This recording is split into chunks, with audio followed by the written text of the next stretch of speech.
జమ్మూ కాశ్మీర్ పహల్గాంలో టూరిస్టులపై జరిగిన ఉగ్రవాది ఘటన హిందూ సమాజాన్ని కలిసివేసిందని మృతుల కుటుంబాలకు తన ప్రగాఢ సానుభూతి తెలియజేశారు మెదక్ జిల్లా బీజేపీ పార్టీ అధ్యక్షులు వాల్దాస్ రాధా మల్లేష్ గౌడ్. ఈ ఉగ్రవాది దాడిలో గాయపడ్డ వారు త్వరగా కోలుకోవాలని దేవుణ్ణి ప్రార్థిస్తున్నట్లు చెప్పారు. ఈ ఘాతకానికి ఒడిగట్టిన వారికి బీజేపీ ప్రభుత్వం గట్టి గుణపాఠం చెప్పి తీరుతుందన్నారు. బాధితులకు అండగా బీజేపీ ప్రభుత్వం నిలుస్తుందన్నారు. మెదక్ జిల్లా బీజేపీ పార్టీ అధ్యక్షులు వాల్దాస్ రాధా మల్లేష్ గౌడ్ సాయంత్రం 5 గంటలకు మెదక్ పట్టణ కేంద్రంలో కాగడాల ప్రదర్శన నిర్వహించినట్లు ఆయన చెప్పారు. ఈ కార్యక్రమానికి ముఖ్య అతిథిగా మెదక్ పార్లమెంట్ సభ్యులు మాధవనేని రఘువందన్ రావు హాజరవుతున్నట్లు ఆయన చెప్పారు.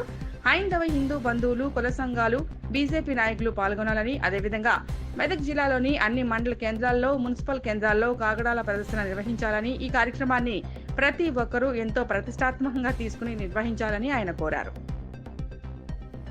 టూరిస్టులను అతి దారుణంగా కాల్చి చంపడము, దీన్ని మేము తీవ్రంగా ఖండిస్తున్నాం.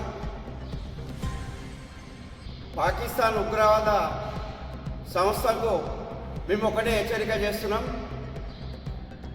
హిందువులను మీరు టార్గెట్ చేసి మరి హిందువులనే చూసుకుంటా చంపడము ఇది తీవ్రమైన చర్య. ఈరోజు మేము చనిపోయిన కుటుంబాలకు సంతాపం తెలియజేసుకుంటూ మరి బ్రతికున్న వాళ్ళు హాస్పిటల్లో తొందరగా కోలుకోవాలని కోరుకుంటూ, నరేంద్ర మోడీ గారు ఏ ఒక్క ఉగ్రవాదిని కూడా వదిలిపెట్టాడు. ఇంతకుముందు మరి భారత సైనికులను దారుణంగా చంపితే పాకిస్తాన్ దేశంలో చొరబడి మరి పాకిస్తాన్ సైనికులను చంపిన తీరు ప్రపంచానికి తెలుసు. ఇప్పుడు కూడా ఈ ఉగ్రవాదులను అందరినీ కూడా ముక్కలు ముక్కలుగా నరికి మళ్ళీ పాకిస్తాన్కు తప్పకుండా నరేంద్ర మోడీ గారు పంపిస్తాడు. హిందూ బంధువులారా, అందరూ కూడా ఆలోచించండి, ఈ చర్యను తీవ్రంగా ఖండించండి. హిందువులపై జరుగుతున్న తీరును ప్రతి హిందువుడు గ్రహించాలి.